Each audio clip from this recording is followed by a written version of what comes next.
Les nuits vous paraissent longues, vous ressentez de la frustration, du stress, du mal à dormir, vous êtes à bout. Détendez-vous.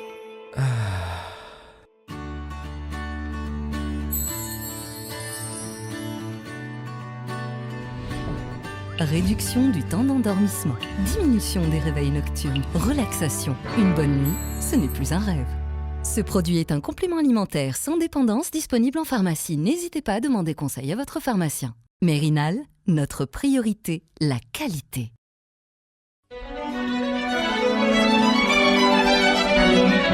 Pour bien s'entendre, il faut bien s'écouter. Rendez-vous sur M, la petite radio du Grand Maghreb.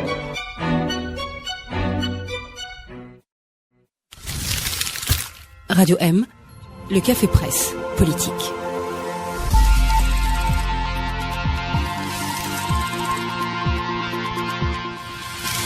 L'art de l'intrigue, Bouteflika, je pense que c'est passé en direct. Bonsoir à tous, merci de nous rejoindre. On essaiera après de faire quelque chose. Bienvenue à tous pour le Café Presse Politique. Nous sommes sur Radio M, comme chaque mercredi. Bonsoir à nos invités. Amaline Grachel, bonsoir. Bonsoir. Bonsoir Akram Khalif, qui a changé de place pour l'occasion. Bonsoir Ihsan Radi et bonsoir Saïd Jaffer. Bonsoir. On n'a dit rien sur les rumeurs de la semaine dernière concernant ton absence. C'était des rumeurs à moitié, on aura plus de détails plus tard. On commence le Café Presse Politique évidemment par la question habituelle de la semaine, ce qui vous a marqué. On commence avec vous Akram, qu'est-ce qui vous a marqué cette semaine ? Ce qui m'a marqué c'est les mouvements sociaux et une image, celle des étudiants, des médecins je crois, résidents qui ont été mis dans des bus et largués quelque part sur l'autoroute Est-Ouest. Amaline Grachel, qu'est-ce qui vous a marqué cette semaine ? Un échange que j'ai eu avec Hans Jordan Kateb, fils allemand de Kateb Yassine, qu'il a eu avec une femme qu'il a rencontrée en 1960 lors d'un voyage à Hambourg, en Allemagne. Voilà, donc j'ai eu des échanges très chaleureux avec lui. J'ai réalisé un entretien avec lui qui a été publié par le Huffington Post. Ihsan Radi, qu'est-ce qui vous a marqué cette semaine ? C'est le rapport 2017-2018 de Amnesty International, la situation des droits humains dans le monde, qui est encore sous embargo jusqu'à aujourd'hui minuit. L'Algérie, c'est le mauvais hasard de l'ordre alphabétique. L'Algérie arrive juste avant l'Allemagne. Quand on lit le rapport sur l'Algérie, qu'on passe à l'Allemagne, on se rend compte, je me suis rendu compte que pour les classes moyennes qui sont candidates de la migration, il n'y a pas que les problématiques d'économie. Il y a la problématique d'aller vivre dans des pays qui garantissent le droit. Voilà. En Allemagne, il n'y a pas qu'un niveau de vie élevé, il y a aussi le droit qui est mieux garanti que dans un pays comme l'Algérie. Et c'est aussi pour ça qu'il y a des mouvements de population vers ces pays-là. Il faut construire des états de droit pour conserver ces élites dans ses propres pays. Saïd Jaffer, qu'est-ce qui vous a marqué l'image de la semaine pour vous ? Alors, deux.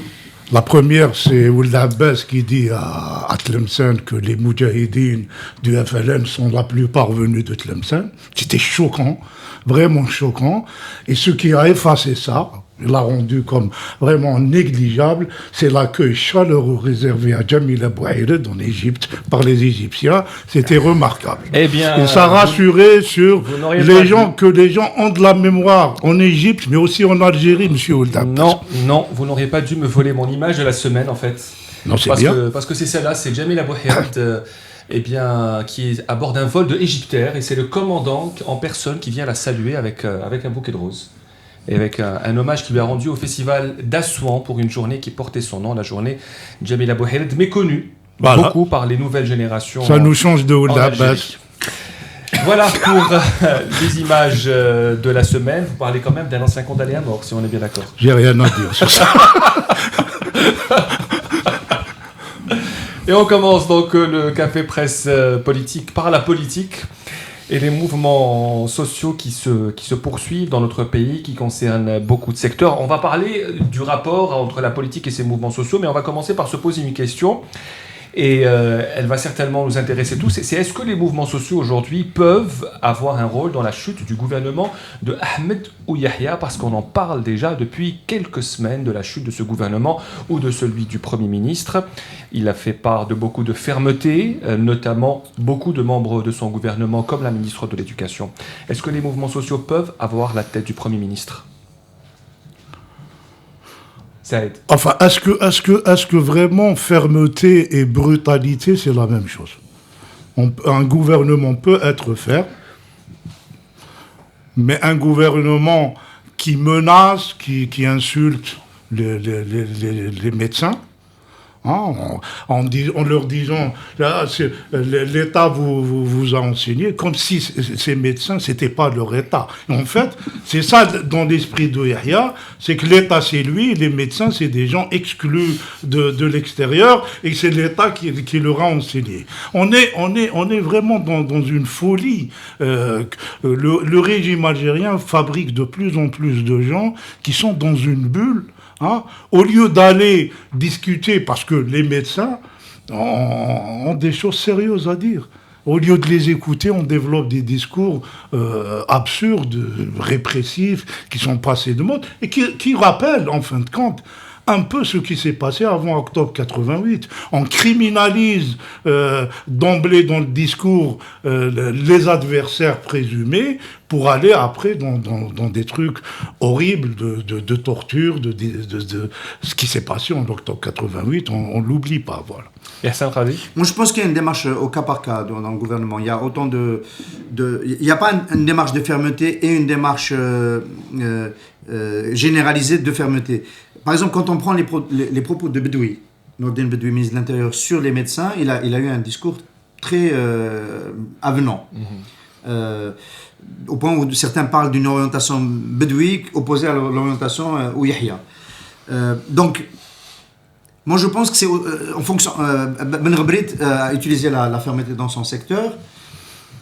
Il n'est pas dit que demain, dans le secteur universitaire ou dans d'autres secteurs, il faut dire répression plutôt que fermeté. Voilà, plus répression. Moi, je pense que c'est au cas par cas et que Ahmed Ouyahia a décidé, lui, comme souvent il doit camper ce personnage du bad cop, du flic méchant. Il veut incarner la position la plus ferme de l'État pour pouvoir demain, s'il doit lâcher du lest, laisser une marge de négociation à ses ministres. En même temps, il y a une démarche populiste parce que dans la même déclaration, dans le même forum, il est revenu sur la possibilité de réformer le système de subvention. Voilà, donc il y a ces calculs politiques qui sont largement qui déterminent sa communication aujourd'hui. Akam Khalif, il n'y a pas une démarche populiste aujourd'hui d'Ahmed Ouyahia qui préfère être ferme, l'homme des sales besognes ? Non, c'est le cas. Et on parlait aussi de l'éventualité de la chute du gouvernement Ouyahia.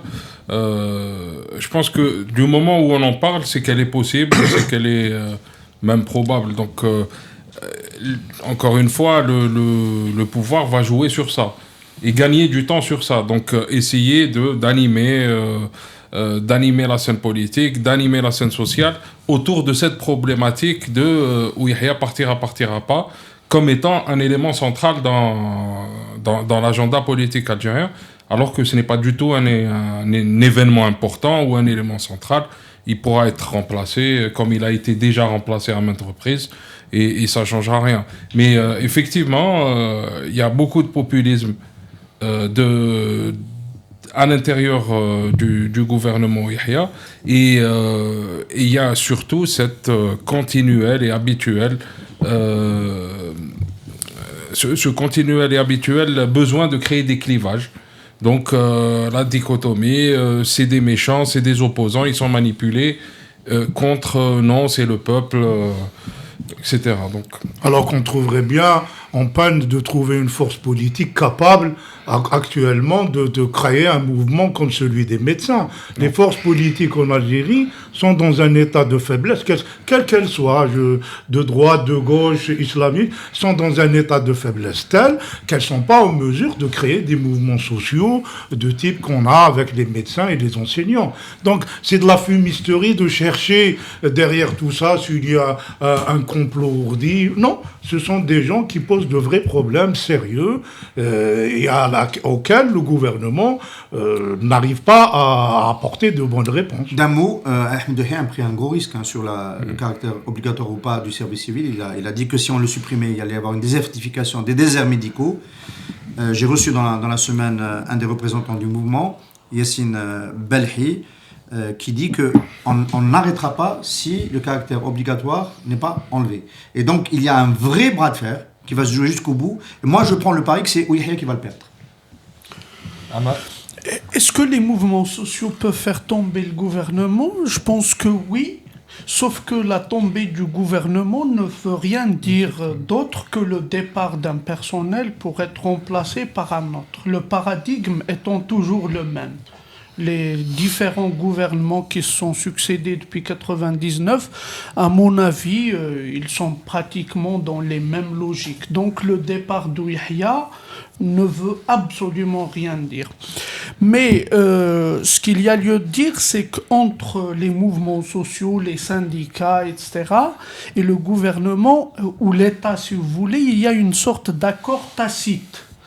Un accord tacite d'essence clientéliste, c'est-à-dire on vous donne des droits sociaux, etc. Et politiquement, vous nous soutenez ou au moins vous vous taisez concernant ce qu'on fait. Et ce contrat tacite a tout le temps été respecté. D'ailleurs, à ce que je sache, il n'y a jamais eu d'expression claire d'une volonté de changement de la part de la majorité des Algériens. Ça reste un fantasme de quelques élites et c'est un fantasme que je partage, bien entendu. C'est pas la vocation réelle des syndicats de poser les problèmes en termes politiques. Leur provocation, c'est de défendre les intérêts de leurs adhérents, etc.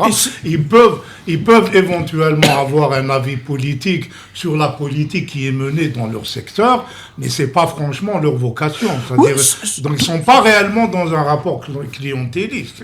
Ils sont dans leur propre rapport. Ils peuvent profiter des faiblesses relatives du gouvernement pour essayer de gagner davantage. C'est tout. Sur cette question, je voulais juste rappeler, il y a un illustre contributeur du CPP qui est souvent absent, qui avait dit ici, lors d'un de ses rares passages, que ces mouvements sociaux étaient inutiles. Que ça ne servait à rien du tout parce que ça posait des problèmes dans un mauvais cadre. Et donc ça n'allait pas les résoudre. Abd Sharif, pour ne pas le citer. Ces mouvements sociaux contribuent à créer un contexte politique nouveau parce que, à force de poser des problèmes corporatistes les uns à côté des autres, on finit par avoir une vision globale que le changement, la satisfaction de ces problèmes parcellaires passe par une solution centrale et donc politique. Donc ils sont utiles, ils sont nécessaires et ils font du bien à la respiration démocratique du pays. Justement, moi ce qui me gêne dans tout ce qui se fait, je n'accuse personne, mais la conversion politique de ces revendications ne s'est jamais faite. On n'a jamais réussi à convertir les revendications des mouvements sociaux politiquement. Et moi, je vois mal un syndicaliste qui ne milite pas dans un parti, qui ne donne pas un sens politique à sa revendication. On peut très bien, par exemple, être syndicaliste au CNAPEST et militer dans un parti, exprimer politiquement ses revendications. Ces revendications peuvent s'exprimer dans un parti de gauche, dans un parti de droite, mais ça ne s'est jamais fait. Pourquoi les syndicalistes désertent le champ politique? Ça, je ne l'ai jamais compris. Et au risque ça rend plus efficace le combat syndical. C'est important. Quand on a fait du syndicalisme, la première méfiance de la base, c'est d'être manipulé politiquement. Quand on n'a pas une carte de parti politique, on a plus de chances de mobiliser. Est-ce que Ahmed Yahya joue, selon vous, son avenir politique avec ses mouvements sociaux, son avenir de Premier ministre et de l'au-delà, bien sûr? À mon avis, non. Ça dépend pas réellement des mouvements sociaux. Ça dépend de l'appréciation que fait le président ou son entourage sur le rôle de Yahya. Voilà. Pas réel. Les mouvements sociaux peuvent être un prétexte au cas où il voudrait le dégager, de l'utiliser, mais pas réellement la cause profonde. Moi, je prends aussi, là aussi, je me mouille, je prends le pari de dire que c'est pas à l'ordre du jour en ce moment. C'est trop tôt pour faire sauter le fusible. Voilà. À mon avis, ils vont continuer à l'utiliser pendant bien plus longtemps et à voir un peu comment vont évoluer les choses sur le plan social et politique. Il a été hué à Biskra, c'est une première. Comment est-ce que vous avez pris ça, que le Premier ministre soit hué dans une assistance aussi importante? Par ses militants. Il a été hué par ses militants, et ce qu'il y a lieu de signaler aussi, c'est que la majorité des cadres du RND n'ont pas assisté à la célébration de l'anniversaire du parti. Est-ce que cela veut dire qu'ils ont lâché Ahmed Yahya politiquement? Oui, c'est une lecture... Peut-être tout simplement, il ne les a pas emmenés avec lui dans son avion. Hein. Parfois, c'est terre à terre. Hein.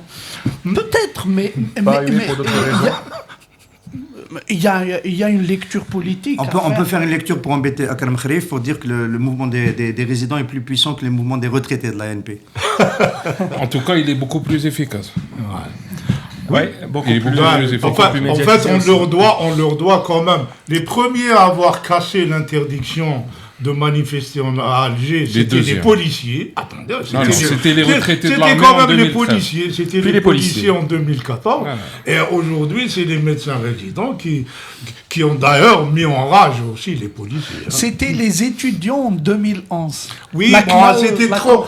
Attends. Quand on va vraiment manifester, ce n'est pas un truc très court où on se fait rattraper. Là, avec les médecins résidents, on a eu un mouvement d'une ampleur très différente, hein, de la même ampleur que celui des policiers, Mais qui n'avaient personne ils pour avaient les marché mater. sur Hein. la présidence. à Jusqu'à la l'époque aussi. présidence, jusqu'au port de la présidence. Et c'est depuis cette date-là que maintenant on bloque les accès à la capitale pour éviter que ça puisse se reproduire aujourd'hui. Vous avez parlé du rôle de la politique et de l'État. Quel rôle de l'opposition aujourd'hui? On n'entend pas beaucoup les partis de l'opposition parler de ces mouvements sociaux, de leurs revendications de manière générale. Ah, écoute, on est dans un champ politique en crise, hein, il ne faut pas c'est une situation actuelle. La vie politique, que peut faire un parti politique aujourd'hui sur les mouvements? Ils peuvent se prononcer, ils se prononcent d'ailleurs. Hein. Tu n'as qu'à chercher, tu trouves. Mais est-ce qu'ils peuvent agir? Non. C'est ça la réalité en fait, la sophistication à laquelle le régime algérien est parvenu, c'est que tout le monde peut dire n'importe quoi, et tout, mais personne ne peut changer réellement quelque chose. C'est ça la sophistication qu'il est arrivé par rapport au reste du monde arabe. Voilà. Mais je reconnais que je suis en train de regarder dans les notes de Khaled Drani pour savoir s'il va qui nous n'est pas parler, permis. est-ce Ce qu'il qui va n'est pas nous permis. parler de l'UGTA ou pas. Ce qui n'est pas permis. Voilà, parce On verra, qu'en fait on verra. l'incidence, moi, la On verra. première que je vois, elle est plus du côté des autres syndicats, parce qu'en fait, le gros de la contestation est mené par des syndicats indépendants, il faut toujours le rappeler, et l'UGTA est complètement en dehors de ces luttes-là. J'ai lu tristement sur Maghreb Émergent qu'il y avait un papier qui disait qu'il y avait 35 fédérations de l'UGTA qui reconduisaient sa confiance à Al-Majid Sidi Saïd. En fait, la crise, le mouvement des redresseurs, entre guillemets, de ceux qui ne sont pas contents au sein du GTA de ce qui est en train de se passer, a des chances de se poursuivre et a des chances de faire bouger les lignes à l'intérieur du GTA, parce que c'est impossible d'envisager dans la longue durée une montée de la contestation contre l'austérité, contre le recul du niveau de vie des travailleurs, des salariés, sans que l'UGTA, qui quand même reste un appareil important, qui est implanté beaucoup dans le secteur public, notamment dans l'industrie publique, sans que l'UGTA ne soit impacté et sans qu'il y ait un vent de mécontentement. Toujours pour rappeler, en 88, avant octobre, donc dès le mois de septembre, les premières luttes ont été des luttes ouvrières et syndicales, et elles ont été conduites par l'UGTA. C'est vrai qu'il n'y avait pas de syndicats indépendants à l'époque. C'est vrai qu'il y a une partie de l'encadrement syndical militant combatif qui est sorti, qui est dans le mouvement indépendant, mais il reste, je veux le croire, et je le sais, des militants syndicalistes à la base de l'UGTA qui sont propres, qui veulent améliorer leurs conditions de travail et leur niveau de vie, et cela peut avoir une incidence sur l'UGTA. Ce serait intéressant que ça s'accélère. Je devrais ajouter quand même qu'il est particulièrement inquiétant d'apprendre que la ministre de l'Éducation veut dissoudre le CNAPEST. Et ce qui est le plus choquant aussi, c'est de voir des journalistes comme nous en train de fabriquer une idée fausse que ce serait la ministre moderniste contre un syndicat d'intégristes. C'est absolument choquant, c'est une contre-vérité, c'est faux, c'est absolument faux, il faut le dire. Voilà, c'est pas la ministre moderniste contre un syndicat intégriste. C'est archi faux. On a même des appels au soutien et au rassemblement derrière la ministre. Bah voilà. Parce qu'elle véhicule l'image d'une femme moderniste, d'une dame de fer. Mais c'est pas une femme de... c'est faux. C'est un ministre du 4e mandat. Hein, voilà. Ça, c'est la phrase préférée. C'est un bon rappel. C'est un ministre du 4e mandat. Pour revenir à la politique et à l'opposition, il y a aussi le poids de l'administration qui se fait de plus en plus sentir. On a un parti politique comme le MDS qui a un gros problème avec son siège social, qui risque de le perdre pour des raisons administratives. On a d'autres partis qui ont fait des demandes des demandes d'autorisation pour organiser des rassemblements ou même des assises de partis. Ils n'ont pas reçu de réponse. Donc, on a aussi cette administration qui pèse de tout son poids sur le monde politique, dans le sens de la léthargie, dans le sens de l'immobilisme. Amar ?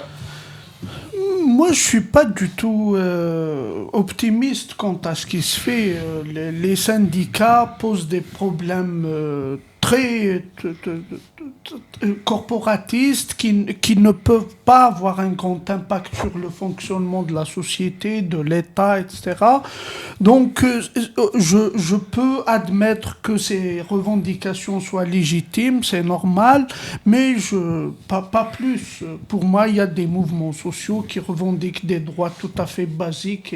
Il y a un mot avant de passer à une autre question. Alors, l'une des conséquences... je ne sais pas si je suis en train de trahir l'embargo sur le rapport de Amnesty International, mais une des tendances du rapport dans le monde, c'est les politiques d'austérité qui précarisent les droits humains d'une majorité de la population. De plus en plus de gens perdent des droits humains à cause des politiques d'austérité. Et lorsque ces catégories sociales s'organisent pour essayer de défendre leurs droits, il y a la répression.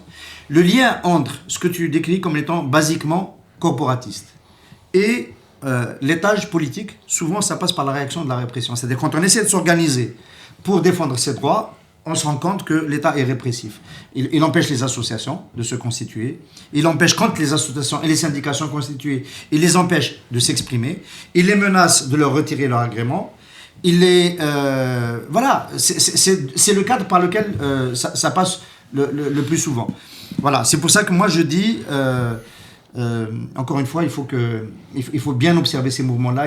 Ils finissent par avoir une incidence politique. Vous avez parlé tout à l'heure de 88, Ihsan et Akram, sur les réformes qui avaient été retardées en 1988. Et évidemment, ça a donné l'explosion sociale d'octobre. Est-ce que nous sommes dans le même environnement ? Est-ce qu'on peut s'y attendre aujourd'hui avec un État qui n'a pas trop les moyens d'acheter la paix sociale comme c'était le cas en 2011 ? Non, on est toujours dans 88, c'est-à-dire c'est le même régime qui refuse. À 88, c'est la question démocratique qui a été posée. Fondamentalement, de manière très claire, très nette. Mais il y a eu le multipartisme. Et en 2018, on n'est pas en démocratie. Il n'y a rien à dire. La question démocratique continue à être posée pour vous, comme en 88. Et plus on retarde l'avènement de l'état de droit, plus les risques d'explosion et même de choses plus graves, indésirables, peuvent arriver. C'est une réalité. À mon avis, c'est même pire que 88 parce que en 88, il y avait un peu plus de démocratie dans le sens où les courants politiques à l'intérieur du FLN étaient mieux structurés, pouvaient s'exprimer, étaient plus ouverts. Aujourd'hui, on n'a rien. Même les partis politiques du pouvoir ne s'expriment pas. Non, on peut pas dire ça. C'est une seconde par rapport à historiquement. Enfin, moi, j'ai l'avantage de l'âge d'avoir vécu cette période d'avant 88. C'était le parti unique. J'étais dans une organisation politique secrète. J'ai contribué à la construction du MJA. On risquait à tout moment la Cour de sûreté d'État. J'ai failli arriver à la Cour de sûreté d'État en 81 en tant qu'étudiant. Non, on avait peur. On avait réellement peur. Quand on parlait, c'était complètement impensable. Et une des raisons pour lesquelles aujourd'hui le pouvoir peut manager mieux cette situation-là. La question c'était est-ce que c'est comparable à l'avant 88 ou pas. M. Temmar, qui était ici, professeur Hamid Temmar, ministre pendant 13 ans de Bouteflika, à la question de savoir si c'était pareil, il a dit non, on a 97 milliards de dollars ou 93 milliards de dollars de réserve de change et c'est pas pareil. Donc, c'est pire. Non, c'est pas pareil, il y a du mou, on peut gérer. Ouais, ça, c'est pour la marge. Il y a de la marge, on peut gérer. Ça, c'est pour le côté financier et économique. Mais sur le côté institutionnel et politique, c'est pas vrai. Aujourd'hui, la preuve, c'est qu'on est sur Radio M, on est toléré, on n'est pas agréé. Mais il y a une possibilité de dealer avec ces mouvements-là qui est différente. Maintenant, compte tenu de la demande sociale, compte tenu de la taille de la contestation qui est en train de monter, ça suffit pas. Pourquoi ? Parce que les intermédiations les plus importantes, les associations, les syndicats, la possibilité de s'exprimer librement, tout ça est absent. Donc ça suffira pas. Mais dire que c'est plus dur aujourd'hui, qu'il y a moins de marge, je peux aller avec Karam en disant qu'on a moins d'éléments organisés pour formuler les demandes. Et une des réussites majeures pour moi du régime, c'est une réussite scabreuse, c'est d'avoir dégoûté les Algériens de la politique. Et donc, du moment qu'il n'y a plus de politique, il ne peut y avoir que du discours nihiliste, ou bien religieux, ou bien régionaliste qui fonctionne. Ou les vidéos de DZ Joker qui sont une forme d'expression de l'avenir. Voilà. Moi, je pense que tous les mouvements qui sont en train de s'exprimer, c'est des symptômes, c'est pas le fond. Le fond, c'est la nature même du régime qui ne permet pas structurellement l'émergence d'une société civile autonome, de partis autonomes. Le plus grand problème dans ce pays, c'est la négation absolue du conflit social. Il n'y a pas de liberté dans ce pays. Quand on n'a pas un marché, le conflit social est absolument nié, et dans de telles conditions, on ne peut parler ni de société civile, ni de parti, ni de quoi que ce soit. Donc ces mouvements sont plutôt, de mon point de vue, l'expression de la crise absolue du système actuel dans tous ces démembrements. Et à propos de système, Amal Ingrachel, une dernière question avant la pause. Est-ce que tous ces mouvements sociaux, ce n'est pas mauvais pour le projet du 5e mandat, si 5e mandat est là? Et si 5e mandat il y a? Yahya, il sert à quoi? Ouais. C'est le bon fusible. Il sautera au moment qu'il faut. C'est pour ça que Hassan te disait, c'est pas tout de suite.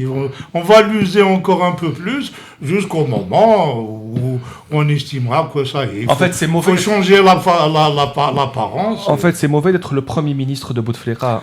Ça a toujours été mauvais d'être le Premier ministre de Bouteflika. Le fusible permanent, c'est ça. Une des premières tâches, la première mission que s'est donnée Bouteflika en 99, c'est de balayer l'idée d'un chef de gouvernement. Et ça veut dire que c'est lui le chef de gouvernement. Et le rédacteur en chef de la PS. Et le rédacteur en chef de la PS. On aurait pu se poser la question, on l'a peut-être pas fait dans le cadre du Café Presse Politique, pourquoi l'Abbas et la direction du FLN s'acharnaient autant à réprimer cette initiative de Annaba pour essayer de prendre le leadership de l'appel au 5e mandat. Je dis Annaba parce qu'il n'y a pas que Tléba, il y a aussi Djemaï, et on parle de l'ombre de Saïdani derrière eux. Et donc, il y a eu cette lecture, ce serait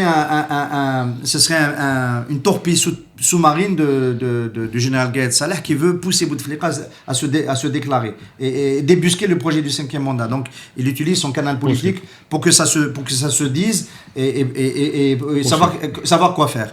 Il y a cette lecture possible. Donc, mais il y a aussi la lecture que, dans tous les cas, c'est pas le moment de le faire parce que il y a tous ces éléments-là et aujourd'hui, dans le contexte social aujourd'hui, parler de 5e mandat alors que les Algériens sont dans les difficultés dont nous parlons depuis tout à l'heure, c'est pas la meilleure manière d'engager la campagne. Et Tléba et Jemaï qui passeront cette semaine devant le Conseil de discipline du FLN. On se retrouve dans un tout petit moment sur Radio M pour le Café Presse Politique.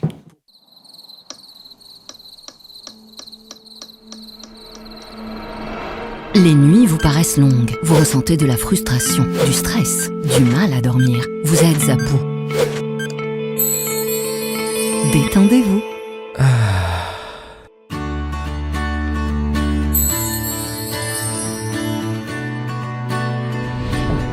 Réduction du temps d'endormissement, diminution des réveils nocturnes, relaxation. Une bonne nuit, ce n'est plus un rêve.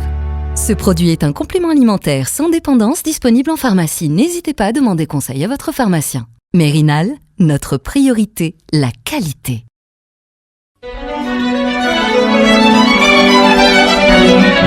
Pour bien s'entendre, il faut bien s'écouter. Rendez-vous sur M, la petite radio du Grand Maghreb.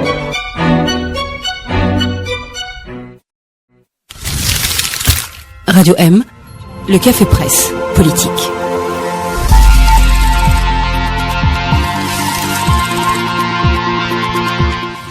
Bienvenue sur Radio M pour la deuxième partie du CPP, le Café Presse Politique, avec nos invités Ammar Ingrachen, Akram Khalif, Ihsan Qadi et Saïd Jafar. On va un peu voyager, partir dans un grand pays d'Afrique, c'est le pays le plus développé du continent, le seul d'ailleurs, je pense, c'est l'Afrique du Sud, avec une situation politique qui était très, très tendue ces derniers mois, due aux accusations de corruption, et pas que de corruption contre Jacob Zuma. Il y a eu beaucoup d'accusations de harcèlement sexuel et même de viol, où il s'en est toujours sorti. À ce niveau-là, on ne peut pas faire le parallèle avec l'Algérie. Donc voilà, et donc le président Zuma a été contraint de quitter le pouvoir après des mois de tension avec le Parlement, et c'est lui de son parti, l'ANC, qui lui a demandé de partir, et il a démissionné, il a été remplacé. Quelle interprétation est-ce que vous donnez à ce départ, et est-ce que c'est possible dans d'autres pays ? Disons d'abord que l'Afrique du Sud est une démocratie. Ouais. C'est quand même très sérieux à dire. Hein.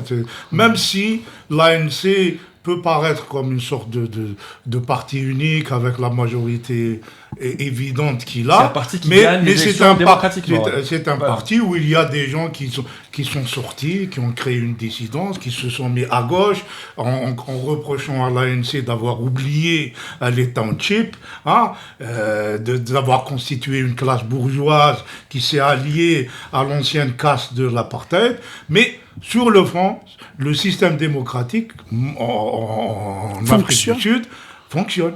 Il arrive à un moment où même le président de l'ANC se fait éjecter. Et voilà. Et est-ce que c'est duplicable ailleurs ? Si c'est une démocratie, oui. Ammar ? Oui, effectivement, dans un pays démocratique, toutes les surprises sont possibles. Malheureusement, ce n'est pas le cas chez nous. Donc, imaginer un tel scénario en Algérie, je pense que ça relève de l'utopie. Il faudrait une victoire du fils pour arriver à ça. Hein, alors là, un président. Choisir entre la peste et le choléra. Vous choisirez. Quoi ? Aucun des deux. Moi, ce que je veux retenir de ce qui est arrivé, c'est quand même au niveau mondial, parce qu'il y a eu quand même d'autres antécédents. Il y a eu le Brésil, il y a eu plein d'autres. Il y a en ce moment Israël avec l'enquête de la police qui confond le Premier ministre Netanyahou. Je pense que les opinions sont devenues de plus en plus considèrent comme intolérables les actes de corruption. C'est-à-dire qu'il y a quelque chose qui pouvait être admis il y a quelques dizaines d'années, que quand on occupait des fonctions, on pouvait être en collusion avec les milieux d'affaires, profiter de sa situation, etc., pour se faire un peu d'argent de côté. C'est dû au niveau de l'éducation qui a augmenté, les exigences démocratiques qui sont montées, les standards changent. C'est comme par rapport à la question de genre, homme-femme, par rapport à plein d'autres questions sur lesquelles nous évoluons. Aujourd'hui, la permissivité par rapport aux questions de corruption, alors que c'est des discours de rigueur qui sont tenus aux populations avec l'ultralibéralisme, le consensus de Washington, etc., sur la fiscalité, les gens l'admettent. On l'a vu, François Fillon était parti pour être président. Il était parti pour être président. Il est tombé à cause de ce type d'affaires. Il n'a pas été élu à cause de ce type d'affaires. Donc, je pense qu'il faut bien regarder ce mouvement. C'est un mouvement planétaire qui peut pas ne pas nous parvenir chez nous. C'est impossible. Les Algériens,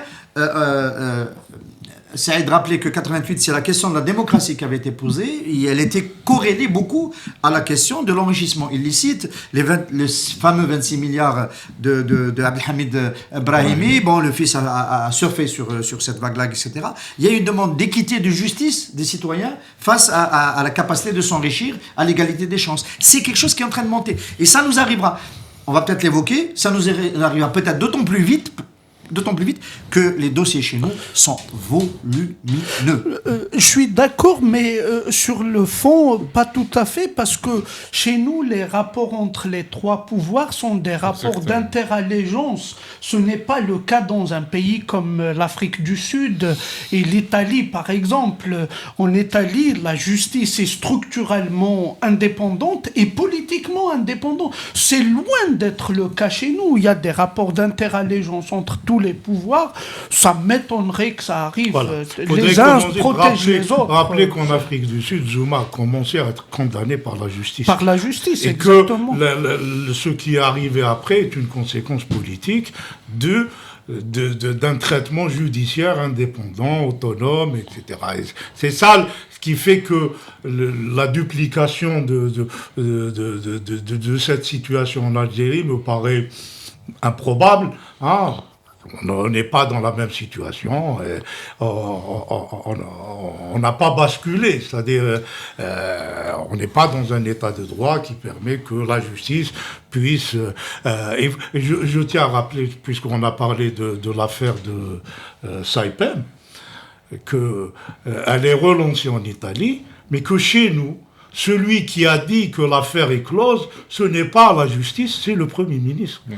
C'est quand même assez aberrant, c'est-à-dire c'est assez significatif. C'est-à-dire, on n'a pas eu d'annonce du parquet disant que classé son Suisse, etc. C'est le Premier ministre qui l'a annoncé. Et ça rappelle la ministre de l'Éducation, Belrabaret, qui a commis une bourde il y a quelques jours. Elle a dit que le ministère de la Justice avait déclaré que la grève était illégale. Donc, c'est le ministère. C'est un acte manqué réussi. Il y a une déclaration manquée réussie. Il faut rappeler aussi que le juge qui a lancé la procédure contre Lille a été. Il est retraité. Le procureur en avait parlé, l'ancien président de la Cour d'Alger. Peut-être qu'il écrira ses mémoires pour la démocratie. Voilà. Est-ce qu'un régime aujourd'hui, bien sûr, vous allez toujours avoir cette même réponse, vous allez avoir la parole, Akram, la même réponse de démocratie ou pas démocratie. On sait très bien que dans une démocratie, tout est possible ou presque. Il y a aussi des démocraties où un régime ne peut pas tomber à cause d'une affaire de corruption. Mais est-ce qu'aujourd'hui, un régime peut tomber effectivement à cause d'une affaire corruption? Est-ce que cela peut être imaginé dans un pays qui n'est pas démocratique, en l'occurrence le nôtre? Avec le travail de SAP qui a été fait ces 20 dernières années sur les questions de stabilité, de paix, de retour au calme et donc, je reviens au mot stabilité. On a aussi un grand sentiment de résignation de la part du peuple qui laisse faire, qui laisse passer, on le voit, il ne faut pas oublier qu'on a eu de multiples affaires énormes. On a eu Khalifa, on a eu, on a eu Tony, on a eu d'innombrables affaires qui se chiffraient en milliards. Et on n'a pas eu de manifestation. L'affaire Saddam BNA aussi. Par exemple, on n'a pas eu de manifestation. Enfin, il faut dire que les manifestations ne sont pas interdites à Alger seulement. C'est-à-dire, le régime d'ailleurs nous mène en bateau en disant que l'interdiction de manifester est à Alger. En réalité, l'interdiction de manifester est nationale. Essayer de manifester à Constantine ou à Annaba sur des questions de corruption, des questions politiques, vous n'aurez pas le droit de manifester. Vous n'aurez pas d'autorisation. Mais Alger n'est pas alors on vous donne une autorisation. Quand on arrive, on vous donne une autorisation de vous réunir dans un cinéma quand on peut, pas plus. Il ne faut pas croire que le droit de manifester est reconnu. Pour parler, les ONG de droits de l'homme n'arrêtent pas d'interpeller l'État algérien sur cette question, c'est-à-dire le droit des gens à s'exprimer, à se manifester est littéralement bafoué. Et en parlant d'autorisation, Hassan Radi, est-ce que l'association de la presse électronique a eu ou pas encore son autorisation pour tenir son assemblée générale? Elle n'a pas encore déposé, mais c'est vrai que c'est très symptomatique. Ça a pris plus que 8 jours, je pense. Non, elle n'a pas encore déposé. C'est très symptomatique des difficultés à avoir des activités, tout ce qu'il y a de plus légal et normal, de corporatiste, voilà. Moi, ce que je voulais dire par rapport à... est-ce que des affaires de corruption peuvent déboucher sur l'effondrement d'un régime? Moi, je pense que ça contribue à créer un climat politique de défiance, c'est déjà très important. Et ça peut aussi changer beaucoup la donne politique. Il ne faut pas perdre de vue que l'affairisme de Chakib Khalil a provoqué une rupture d'équilibre dans le régime algérien, puisque le DRS a mené une enquête que Bouteflika était en peine de stopper cette enquête parce qu'il y avait beaucoup d'éléments probants qui convergeaient vers Cheikh Ibrahim, notamment parce que ça venait de l'extérieur et de l'enquête italienne, et que c'est allé jusqu'à la déchéance du ministre qui était obligé de se sauver. Il ne faut jamais oublier que sa mère est décédée à Oran et qu'il n'est pas rentré pour son enterrement pendant la période où il était aux États-Unis. Et donc, ce qui a retourné la donne, ce qui a renversé la donne, c'est le fait que le DRS qui était en position de force se soit retrouvé complètement en position de faiblesse pour ne pas avoir prévu une attaque aussi importante qui a fait perdre beaucoup d'argent à l'Algérie et beaucoup de sa crédibilité. Et beaucoup de vies humaines aussi. Et sans parler des vies humaines, évidemment. Donc juste pour dire que si ça ne débouche pas sur un effondrement complet du régime, il peut y avoir des forces à l'intérieur du régime qui s'emparent de l'enflement de ces affaires-là pour changer le rapport de force dans le but de prévenir le régime d'un tel effondrement. C'est ce qu'a tenté de faire le DRS. Plus personne ne le fait maintenant, mais il n'est pas dit que ça ne soit pas utilisé, par exemple, pour empêcher le 5e mandat demain, si ça devait enfler. Et ça peut encore enfler avec cette affaire qui revient 198 millions d'euros, dont on sait aujourd'hui très bien que la SAIPEM, qu'ils ont été versés par la SAIPEM à des responsables algériens, suivez mon regard. Ce qu'il faut dire sur cette affaire aussi, c'est que cette relance de l'affaire touche des magistrats italiens à qui on reproche en fait dans le premier procès d'avoir fait un arrangement combinard avec SAIPEM. C'est assez remarquable à dire, c'est-à-dire que on a quand même une justice qui fait le ménage chez elle sur une affaire de corruption qui implique une entreprise majeure dans le pays. Alors, en Italie, ENI, ce n'est pas rien, hein, c'est plus que son attraque. Ouais.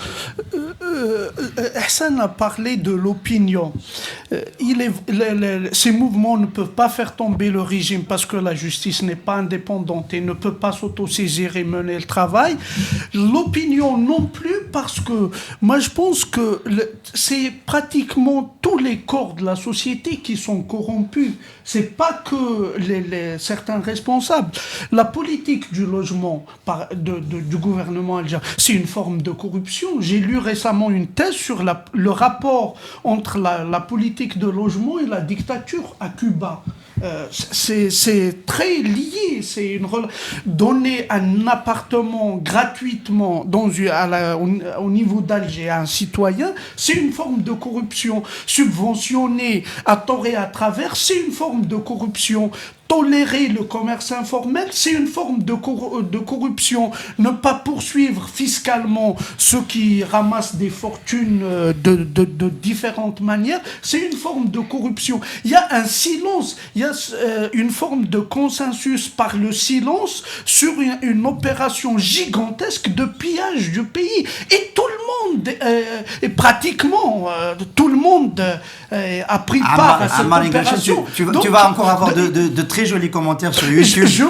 Moi, je m'en fous. C'est-à-dire, tu fais une description d'une situation d'un État qui a décidé d'un pouvoir qui contrôle tout.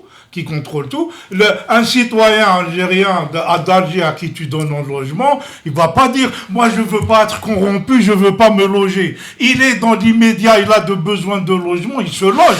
Ton discours qui est moraliste, puisque tu vois, la dernière fois quand on en parlait, tu disais « j'en ai marre du moralisme », tu fais dans le moralisme. Je ne reproche pas aux citoyens. Alors que la question est d'ordre politique, tu as un système qui fonctionne par une redistribution inégalitaire. Il faut te le mettre dans la tête. On a une rente. Et attends, pourquoi tu fais de la morale derrière? C'est pas de la corruption. Il y a une redistribution inégalitaire. La corruption, c'est ceux qui ont le pouvoir. Ce n'est pas celui qui n'a pas. Celui qui n'a pas le pouvoir n'est pas corrompu. Il est dans une situation où il doit régler des problèmes de survie, loger sa famille, envoyer ses enfants à l'école. C'est ça la question. Maintenant, effectivement, ce système favorise la corruption. Mais la corruption, elle s'exerce comment? Dès que tu as un pouvoir, tu peux faire de la corruption. C'est ça la question. Pour ça, on n'arrête pas de dire depuis 88, il faut changer le régime pour aller dans l'état de droit. De fait, qu'est-ce que ça veut dire que l'état de droit? Ça veut dire que tu es comptable du pouvoir qu'on te donne et que si tu l'utilises mal, tu vas payer. Mais il y aura la justice, pas italienne, la justice algérienne. Le citoyen a le pouvoir d'accepter, et pas seulement. La position des citoyens n'est pas passive. Le citoyen ne se contente pas d'accepter ce qu'on lui offre. Il exerce une forme de pouvoir à travers le chantage syndical. Une forme de chantage syndical. Un salarié dans une usine qui n'a jamais tu es à l'extrême droite, je suis à l'extrême gauche. Un salarié, un ouvrier dans une usine qui n'a jamais gagné un dinar, qui revendique une augmentation de salaire, c'est du chantage syndical. Un ouvrier dans une usine n'a pas de pouvoir. Il exerce le métier qu'on lui demande de faire. Celui qui a le pouvoir, c'est celui qui gère, celui qui a le management. Il ne faut pas confondre. Dès lors qu'il accepte d'être dans un syndicat, il a du pouvoir. Là, tu fais un discours moraliste. J'ai jamais entendu pire que ça. C'est vraiment moral. Dès lors que l'ouvrier accepte d'être dans un syndicat, il a du pouvoir parce que le syndicat a un pouvoir. Et Rachid Boujedra, il sait que tu penses comme ça et te confie ses manuscrits. Moi, pour moi, la liberté d'opinion est sacrée. Merci. Amal, qu'en pense Akram? Allez. Ouais, je suis d'accord. Après, avec qui, je sais pas. Non, je crois qu'il y a confusion entre deux termes, corruption et clientélisme. Il y a des clients à l'intérieur de ce pays. Il y a plusieurs millions de clients qui vivent de l'État. Mais non, c'est pas toute la population. Akram aura le mot de la fin. Donc il y a un problème de clientélisme et il y a aussi un problème de corruption, ça c'est clair. Et malheureusement, ça risque de perdurer encore longtemps. Non, pour revenir au fond, mais au on fond est des choses. Pour dire que le regard de l'opinion dans le reste du monde par rapport à ces questions-là est en train de changer. On est d'accord pour dire ça. Exactement. Les opinions sont un peu plus informées. Il faut quand même recadrer les choses. Elles sont un peu plus informées et les opinions sont normales. Quand quelqu'un utilise les deniers publics pour s'enrichir, elles vomissent ça et c'est normal. Partout dans le monde, et c'est inacceptable. Voilà. Merci. Il y a même un discours ultra-libéral qui considère que la corruption fait partie de l'accumulation normale, primitive pour constituer la classe capitaliste, etc. Tu peux dire que critiquer ça, c'est faire de la morale, mais pourtant il y a des choses qui existent. Donc voilà, les opinions sont plus informées et elles réagissent plus. Et aujourd'hui, elles ont des outils pour réaliser. On contrôle les médias, ou bien on les verrouille, ou bien on les bloque parce que la publicité reste quand même, y compris privée, reste dépendante du pouvoir. Il y a les réseaux sociaux où les gens parlent, ravagent. Voilà, ça crée un climat très différent. Merci Saïd Jafar d'être venu au CPP. Merci Yassine Radi, merci Akram Khalif, merci Amani Grachen. Merci à vous tous pour votre... Merci à tous pour votre fidélité. On se retrouve mercredi prochain en direct pour le CPP.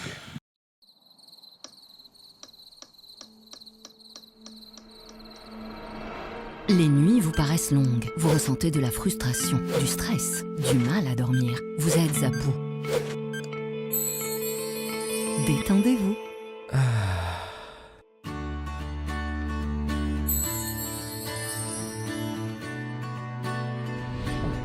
Réduction du temps d'endormissement, diminution des réveils nocturnes, relaxation. Une bonne nuit, ce n'est plus un rêve. Ce produit est un complément alimentaire sans dépendance disponible en pharmacie. N'hésitez pas à demander conseil à votre pharmacien. Mérinal, notre priorité, la qualité.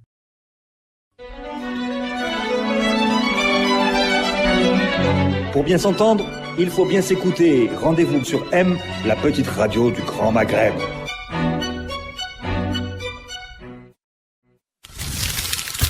Radio M, le café presse politique.